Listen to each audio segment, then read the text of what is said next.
SME house builders, clever design, and smart planning all have a role to play to solve the housing crisis. Place North headed to Hope Architects' headquarters in the Peak District to find out more and get some quality time with the brand's ambassador, Honey. I'm Julia Hatmaker, journalist at Place North, and we're going to be digging more into that topic today. Joining me, I have Anna Rell from Turley, and I have Phil Cooper of Hope Architects to discuss a little bit more about where SMEs fit into solving the housing crisis, as well as how clever design and smart planning can help resolve all these issues possibly. So I want to dig a little bit more into that national picture. So how have things gotten so bad? Anna, just tell me everything. Oh gosh, where to start?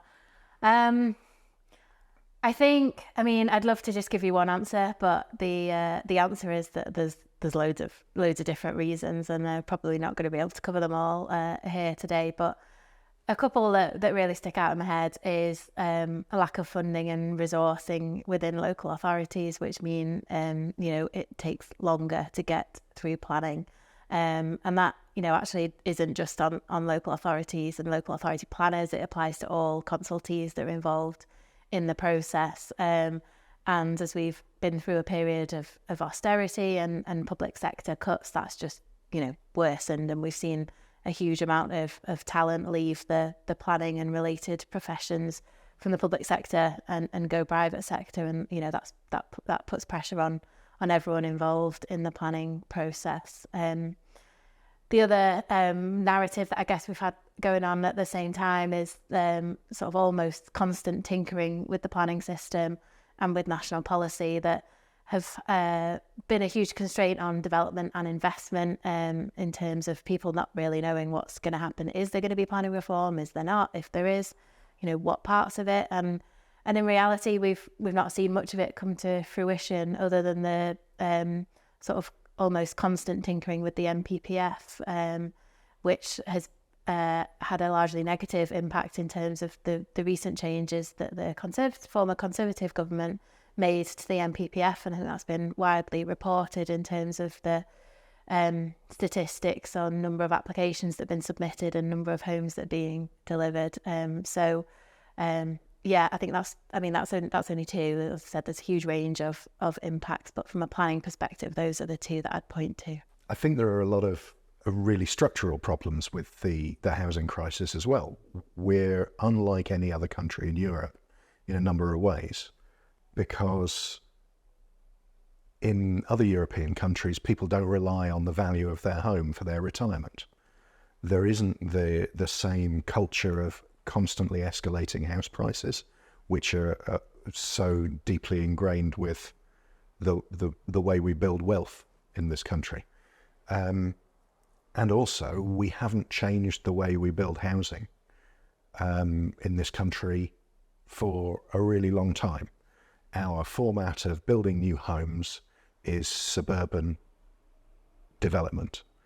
You get high-rise living in Manchester, you get dense infill in London, but the majority of the 300,000 units a year is built on suburban sites that are often greenfield.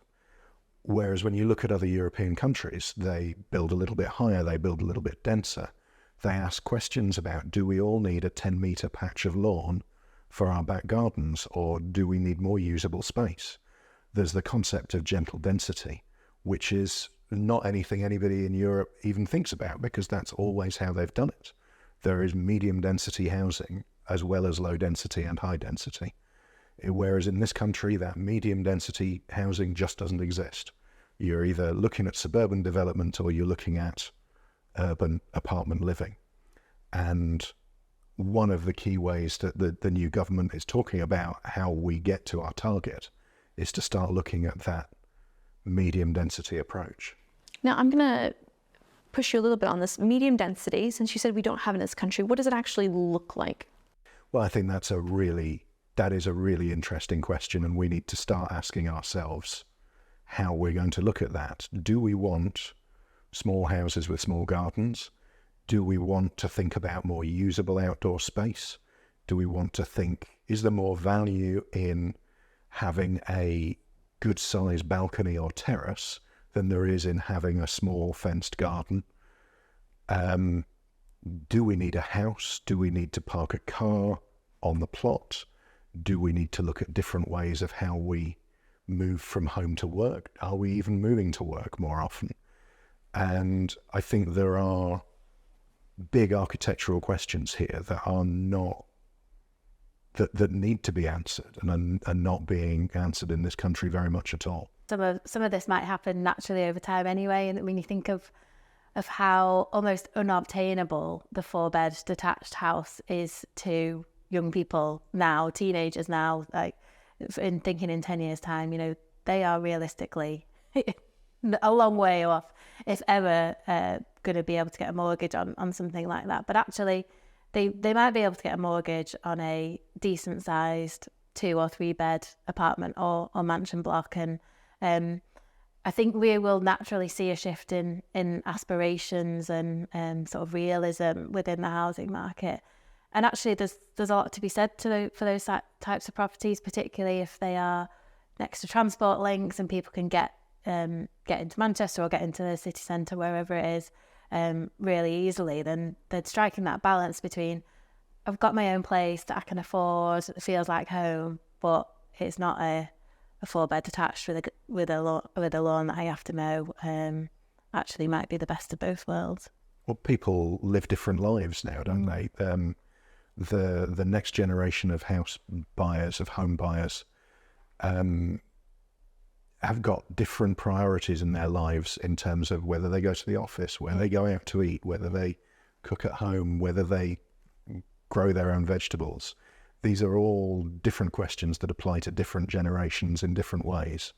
And we as a country have kind of never adapted our home building philosophy to cope with those changes. And this is a great opportunity to try and ask some of those questions and reevaluate it.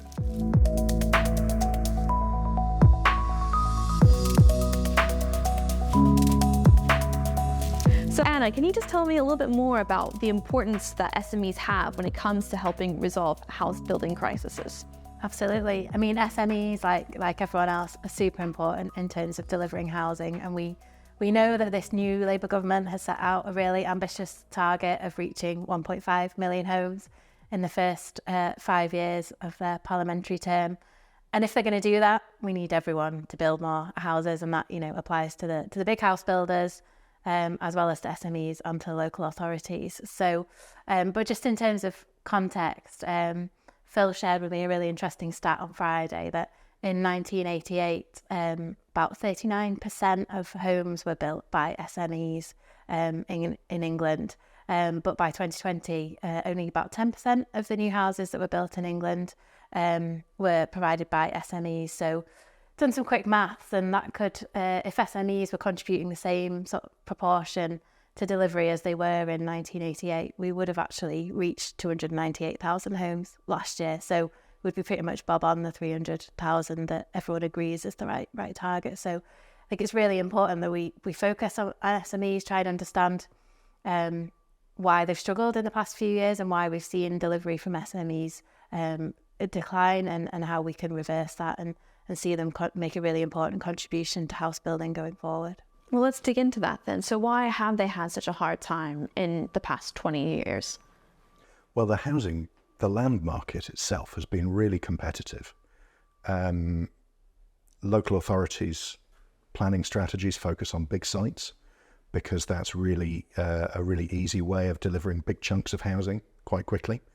And the smaller sites of 25, 30, 50, even 75 units aren't necessarily a big priority for local authorities. So that means that when those sorts of sites come to market, there are lots of people bidding for them.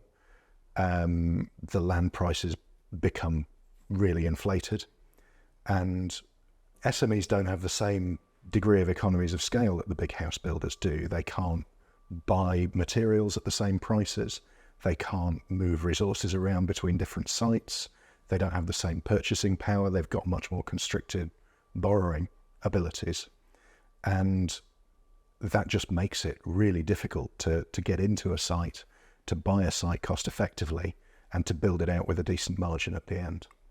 Okay, so we've established some core issues that are real present problems. Let's talk about solutions, because I feel like that's really the meat of it, and that's where we want to be moving forward. We know there's a problem, let's get on to solving it. So how can planning and design help with that? Anna, start us off on planning. Yeah, I think in terms of potential planning reforms that could help, there's definitely a role that local plans could play in supporting SME house builders, because if you think about the types of sites that SMEs are more likely to build out, they're more likely to go for the obviously smaller sites than a national house builder would, which are typically infill or urban sites. So whereas actually what we see local plans allocating really large scale greenfield, greenbelt urban extensions, which of course are important in terms of overall housing supply, but are probably not available to the SME house builders.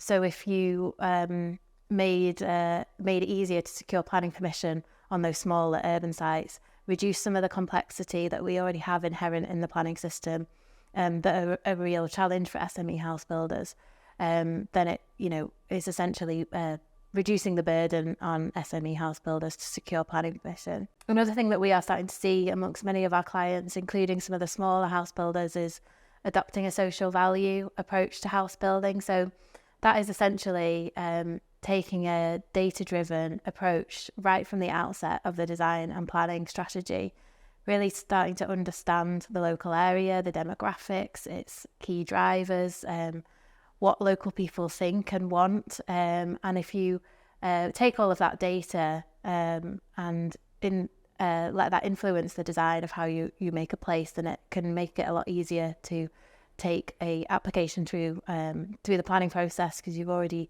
got sort of embedded into your scheme elements that locals, politicians or local residents are likely to support.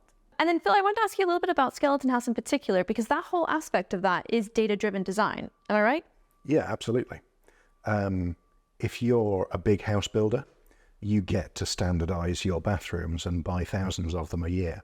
You get to standardize your staircases and buy thousands of those a year. You get to work with kitchen suppliers in a really embedded way and really optimize your purchasing power for kitchens. If you're an SME house builder, you don't get to do that. And you're often building with a series of houses you may have built on a different site before. They may be homes that are designed bespoke for that site, and they may have been designed without any thought about standardization or economies of scale or adaptability or consistency. So we developed the Skeleton House to try and shortcut that problem. And it's effectively a series of drawing components with standardized utility rooms, toilets, bathrooms, stairs, kitchens that can be assembled in an infinite number of ways to create homes which are unique and bespoke, but have that underlying framework or skeleton of standardization and efficient procurement. And it gives you both procurement advantages and also site advantages. So you've got flexibility of moving materials from one site to another. You've got the ability to stop building this house and finish that house because you've got a purchaser for that house, because the bathrooms are interchangeable between them. And it also means that your team on site are used to building a particular bathroom in a repetitive manner, and you can maximize the quality and optimize the speed with which you can do it. Anna, Phil, thank you both for joining me and giving me a one-on-one session about the housing crisis and the creative ways we could be looking to solve it, including the vital importance that SMEs have in solving that crisis. If you want to know more about what's going on in the built environment in the North, check out placenorth.co.uk. And if you want to know more about Skeleton House and the great work that Phil is up to at Hope Architects, check out hopearchitects.com. I'm Julia Hatmaker. Thank you so much for joining me, and have a great rest of your day.